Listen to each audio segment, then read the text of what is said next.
Jhelum express को बम से उड़ाने की धमकी मिली है। रानी कमलापति रेलवे स्टेशन पर ट्रेन खड़ी और वहां पर अभी इस वक्त सर्चिंग जारी है। रेलवे पुलिस और बम स्क्वाड की टीम सर्चिंग कर रही है। तो इस वक्त की बेहद बड़ी खबर हम आपको बता रहे हैं। बीते दिनों आपको याद होगा कि दिल्ली के 100 से ज्यादा स्कूलों को बम से उड़ाने की धमकी मिली थी। इससे पहले भोपाल एयरपोर्ट के साथ ही 10 और दूसरे एयरपोर्ट को भी बम से उड़ाने की धमकी मिली थी और अब झेलम एक्सप्रेस को बम से उड़ाने की धमकी मिली है। रानी कमलापति रेलवे स्टेशन पर इस वक्त ट्रेन खड़ी है और सर्चिंग की जा रही है। रेलवे पुलिस और बम स्क्वाड की टीम यहां पर सर्चिंग कर रही है। तो एक्सक्लूसिव तस्वीरें आप देख रहे हैं और ये भोपाल की तस्वीर है। रानी कमलापति रेलवे स्टेशन पर आप देखिए डॉग स्क्वाड की टीम यहां पर पहुंच गई है, बीडीएस की टीम यहां पर पहुंची और एक बड़ी फोर्स भोपाल पुलिस की भी, क्योंकि अगर वाकई इसमें बम होता है तो ये बहुत बड़ी बात हो जाएगी और ऐसे में कोई भी यहां पर गलती या लापरवाही टीम यहां पर नहीं बरतना चाहती है। इसलिए अब यहां पर जांच की जा रही है, सर्चिंग जारी है। झेलम एक्सप्रेस में बम की धमकी दी गई है। रानी कमलापति रेलवे स्टेशन पर इस वक्त ट्रेन खड़ी है और वहां पर सर्चिंग की जा रही है। एक्सक्लूसिव तस्वीरें आप IBC 24 पर देख रहे हैं। तो लगातार एक के बाद एक इस तरह की धमकी भरी खबर सामने आ रही है। इससे पहले आपको याद होगा कि भोपाल एयरपोर्ट के साथ ही दूसरे नामी एयरपोर्ट को बम से उड़ाने की धमकी दी गई। हालांकि बाद में वो खबर फर्जी साबित हुई, असामाजिक तत्वों का वो खेल रहा और हमने देखा कि किस तरह परसों भी दिल्ली के कई स्कूलों को बम से उड़ाने की धमकी दी गई थी। आनन फानन में वहां पर स्कूलों को खाली कराया गया, पूरे स्कूल को सर्च किया गया और बाद में वो खबर भी फर्जी निकली। फर्जी ईमेल के जरिए वहां पर धमकी दी गई थी और अब ताजा मामला झेलम एक्सप्रेस को बम से उड़ाने का सामने आया है।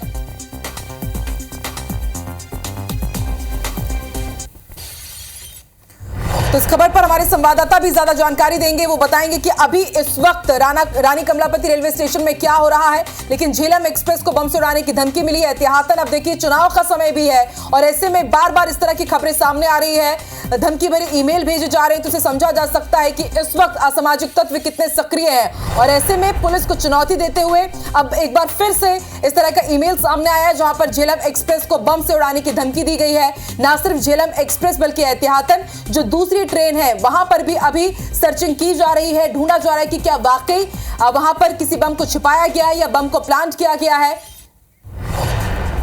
रानी कमलापति स्टेशन से आपकी सीधी तस्वीरें, एक्सक्लूसिव तस्वीरें देख रहे हैं भोपाल से। इस वक्त की बड़ी खबर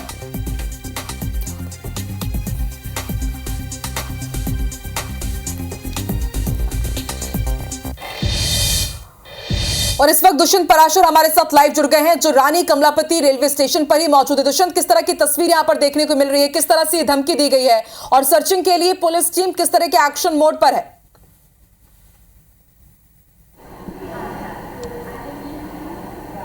देखिए, पुलिस ने काफ़ी यहाँ पर सर्चिंग की है। S9 में इस पूरे मामले को लेकर जानकारी ये मिली थी कि S9 में कोई संदिग्ध वस्तु है जो बम हो सकती है और ट्रेन को इससे काफ़ी नुकसान, यात्रियों को काफ़ी नुकसान हो सकता है। ऐसी जानकारी मिलते ही पुलिस हरकत में आई और तुरंत रानी कमलापति रेलवे स्टेशन पर पहुंची थी। बड़ी संख्या में पुलिस जवान यहाँ पर चहलकदमी करते हुए नजर आए। पूरी ट्रेन में यहाँ पर सर्चिंग की गई और लगभग 20 मिनट तक यहाँ पर ट्रेन जो है वो खड़ी रही। अब से थोड़ी ही देर पहले ट्रेन यहाँ से रवाना की गई है और पूरी सर्चिंग, पूरी तसल्ली के बाद यहाँ से रवाना किया गया है ट्रेन को।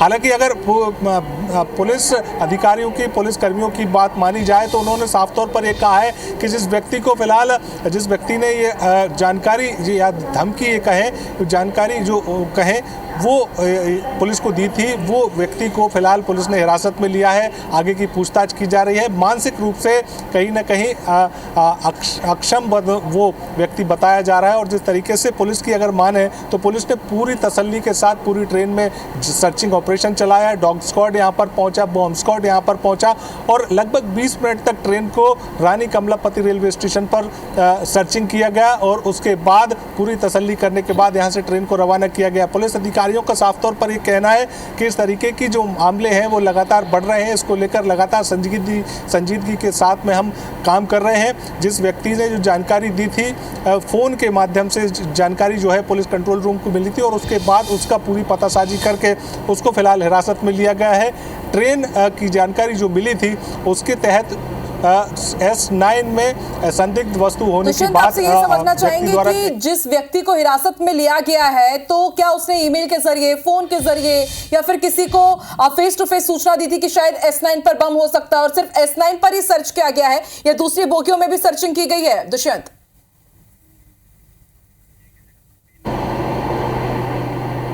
देखिए S9 के साथ में पूरी ट्रेन और जो जनरल बोगी होते हैं उनमें खास तौर से सर्च किया गया है, क्योंकि भारी संख्या में लोग जो है वो यहाँ पर जनरल बोगीज में यात्रा करते हैं और कहीं ना कहीं अगर कोई बड़ी घटना होती है तो कहीं ना कहीं बड़ी जनहानि भी यहाँ पर हो सकती थी। इस बात को ध्यान में रखते हुए पुलिस ने पूरी ट्रेन की सर्चिंग की है और जिस तरीके से व्यक्ति की बात करें, जिस व्यक्ति ने इसकी जानकारी दी है वो फ़ोन पर पुलिस कंट्रोल रूम को इसकी जानकारी दी गई थी और उसी आधार पर पुलिस ने जो है उस व्यक्ति को तुरंत पतासाजी करके हिरासत में लिया है। आगे की पूछताछ इस पूरे मामले में की जा रही है और जिस तरीके से उसने जो सूचना दी थी, क्या वो किसी की शरारत थी या फिर क्या वो व्यक्ति किसी संगठन से जुड़ा हुआ है या फिर ये कहें कि तमाम सारी और भी जो पहलू हैं वो पुलिस अब इस पूरे मामले को लेकर पूछताछ जब करेगी तो सामने निकलकर सामने आएंगे। और इस पूरे मामले में अगर ये अफवाह थी तो इस तरीके की अफवाह फैलाने को लेकर किस तरीके की कार्रवाई जो है वो भारतीय दंड संहिता में कही जाती है, उस हिसाब से भी उसके खिलाफ में कार्रवाई की जाएगी।